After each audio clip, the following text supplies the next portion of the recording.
Hello friends, இந்த video நம்ம எதை பற்றி பார்க்க போகிறோம்னு பார்த்தீங்கன்னா, வாட்ஸ்அப்பில் டெலிட் பண்ண மெசேஜஸ் எல்லாத்தையுமே வந்து ரெக்கவர் பண்ணி பார்க்க முடியும். நாமளே நிறைய வீடியோஸ் போட்டிருக்கோம். பட் ஆனால் இந்த வீடியோவில் நம்ம எதை பற்றி பார்க்க போகிறோம்னு பார்த்தீங்கன்னா, இந்த மாதிரி டெலிட் பண்ண மெசேஜஸை பெர்மனெண்ட்டாகவே ரெக்கவர் பண்ண முடியாத அளவுக்கு டெலிட் பண்ணுறது எப்படி அப்படிங்கிறத பற்றி தான் சொல்ல போகிறோம். ஸோ அது எப்படின்னு தெரிஞ்சுக்கிறதுக்கு முன்னாடி இப்போ நீங்கள் பார்த்துட்டு இருக்க வீடியோக்கு சின்னதாக ஒரு லைக் போட்டுக்கோங்க. அப்படியே நம்ம சேனல் இது வரைக்கும் நீங்கள் சப்ஸ்கிரைப் பண்ணாமல் தான் பார்த்துட்டீங்கன்னா சப்ஸ்கிரைப் பண்ணி வச்சுக்கோங்க. கூட இருக்கிற பெல் ஐக்கானை கிளிக் பண்ணிட்டு ஆல்னு போட்டுக்கோங்க. அப்போ தான் நம்ம போடுற வீடியோஸ் எல்லாமே உங்களுக்கு உடனுக்குடனே நோட்டிஃபிகேஷன் வந்துடும். இந்த ட்ரிக்கை பற்றின டவுட்ஸ் ஒர்க் ஆகுதா, ஒர்க் ஆகலையா, பிடிச்சிருக்கா, இல்லை வேறு ஏதாவது டவுட் இருந்தாலும் சரி மறக்காமல் கமெண்ட் செக்ஷனில் கமெண்ட் பண்ணி விட்டுருங்க. இந்த ட்ரிக் உங்களுக்கு பிடிச்சிருந்துச்சுன்னா அப்படியே உங்களுடைய ஃப்ரெண்ட்ஸுக்கும் ஷேர் பண்ணி விட்டுருங்க. நம்ம சொல்கிற ட்ரிக்கை பண்ணுறதுக்கு ஒரு ஆப் இன்ஸ்டால் பண்ண வேண்டியதாக இருக்கும். அந்த ஆப் பார்த்தீங்கன்னா இப்போ நீங்கள் பார்த்துட்டு இருக்க வீடியோ கீழே ப்ளூ கலரில் இன்ஸ்டால்னு கொடுத்துருக்கோம். ஜஸ்ட் அது மேலே கிளிக் பண்ணிவிட்டு நீங்கள் இன்ஸ்டால் பண்ணிக்கலாம். நம்ம சொல்கிற ட்ரிக்கை பார்க்கறதுக்கு முன்னாடி வாட்ஸ்அப்பில் டெலிட் பண்ண மெசேஜஸ் எல்லாம் எப்படி எடுக்கிறாங்கன்னு சொல்கிறேன். ஃபஸ்ட்டு அதுக்கு வாட்ஸ்அப்பில் வாட்ஸ்அப் போயிடுங்க. வாட்ஸ்அப் போயிட்டு செட்டிங்ஸ் ஓப்பன் பண்ணிக்கங்க. செட்டிங்ஸ் ஓப்பன் பண்ணதுக்கப்புறம் கீழே பார்த்தீங்கன்னா சார்ட்ஸ்னு ஒரு ஆப்ஷன் இருக்கும்.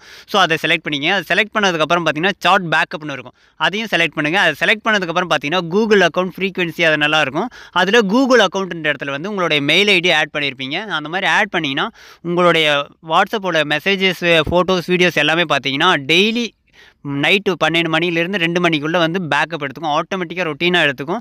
அதுக்கு காரணம் வந்து ஃப்ரீக்வன்சின்னு இருக்கிற இடத்துல வந்து டெய்லின்னு கொடுத்துருப்பீங்க. அதனால் டெய்லி வந்து அந்த மெசேஜஸ், ஃபோட்டோஸ் எல்லாமே வந்து பேக்கப் எடுத்துக்கும். ஸோ இந்த மாதிரி பேக்கப் எடுக்கிறதுனால உங்களுடைய மெசேஜஸ் எல்லாமே, அதாவது டெலிட் பண்ண மெசேஜஸ் எல்லாமே வந்து ரெக்கவர் ஆகிடும். அது எப்படின்றதும் நான் செக் பண்ணி காட்டுறேன் பாருங்கள். உங்களுக்கு ஃபஸ்ட்டு என்னுடைய இது வந்து அன்இன்ஸ்டால் பண்ணிட்டு ரீஇன்ஸ்டால் பண்ணியிருக்கேன். வாட்ஸ்அப்பை ரீஇன்ஸ்டால் பண்ணதுக்கப்புறம் நார்மலான இதுதான், மொபைல் நம்பர் எல்லாத்தையுமே வந்து என்டர் பண்ணிக்கணும். அடுத்து சில பெர்மிஷன்ஸ் எல்லாமே கேட்கும். அந்த பெர்மிஷன்ஸ் எல்லாத்துக்குமே வந்து நம்ம அலோவ் கொடுத்து விட்டுறணும். அலோவ் கொடுத்ததுக்கப்புறம் பார்த்தீங்கன்னா சில பேக்கப் ஆப்ஷன் வந்து ஷோ ஆகும். இந்த இடத்துல வந்து அந்த பேக்கப் ஆப்ஷன் வந்து ஸ்கிப்னு கொடுத்துட்டிங்கன்னா அப்படியே போய்டும். ரீஸ்டோர்னு கொடுத்தோம்னா நம்மளுடைய சேவ் ஆயிருந்துச்சு இல்லையா, மெயில் அக்கௌண்ட்டு கொடுத்துருந்தேன்னு காட்டினா இல்லையா, ஸோ அந்த மெயில் ஐடி வந்து ஆட்டோமேட்டிக்காக எடுத்துக்கும். பேக்கப் கொடுத்தோம்னா அதுக்கப்புறம் எல்லா மெசேஜஸும் வந்து அப்படியே ரிகவர். ஸோ இந்த மாதிரி பேக்கப் எடுத்த மெசேஜஸ் எல்லாம் பெர்மனெண்ட்டாக டெலிட் பண்ணோன்னா நம்ம சொன்ன ஆப்பை வந்து ஓப்பன் பண்ணிங்க. ஓப்பன் பண்ணிங்கன்னா லெஃப்ட் சைடில் பார்த்தீங்கன்னா 3 டாட் இருக்கும். அதை கிளிக் பண்ணிங்க. அதை கிளிக் பண்ணிங்கன்னா பேக்கப்ஸ்னு இருக்கும். ஸோ இந்த இடத்துல பேக்கப்னு இருக்குதா, இந்த பேக்கப் மேலே கிளிக் பண்ணுங்கள். கிளிக் பண்ண உடனே பார்த்தீங்கன்னா உங்களுக்கு இந்த இடத்துல வாட்ஸ்அப்னு இருக்கும். பக்கத்தில் உங்களுடைய மொபைல் நம்பர், அப்புறம் என்னைக்கு டைமு எல்லாமே ஷோ ஆகும் இந்த இடத்துல.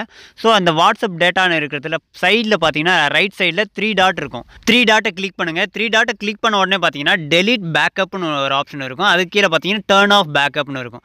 ஸோ டெலிட் பேக்கப்ன்றதை வந்து ஒன்ஸ் நம்ம டெலிட் பண்ணிட்டோம்னா அதுக்கப்புறம் உங்களுடைய மெசேஜஸ் எதுவுமே வந்து மறுபடியும் வாட்ஸ்அப்பை ரீஇன்ஸ்டால் பண்ணும்போது எந்த ஒரு மெசேஜும் வந்து பேக்கப் எடுத்துக்காது. ஸோ இந்த மாதிரி உங்களுக்கு வரக்கூடிய மெசேஜஸ் எல்லாத்தையுமே வந்து பெர்மனெண்ட்டாக டெலிட் பண்ணிக்கலாம். Thank you friends.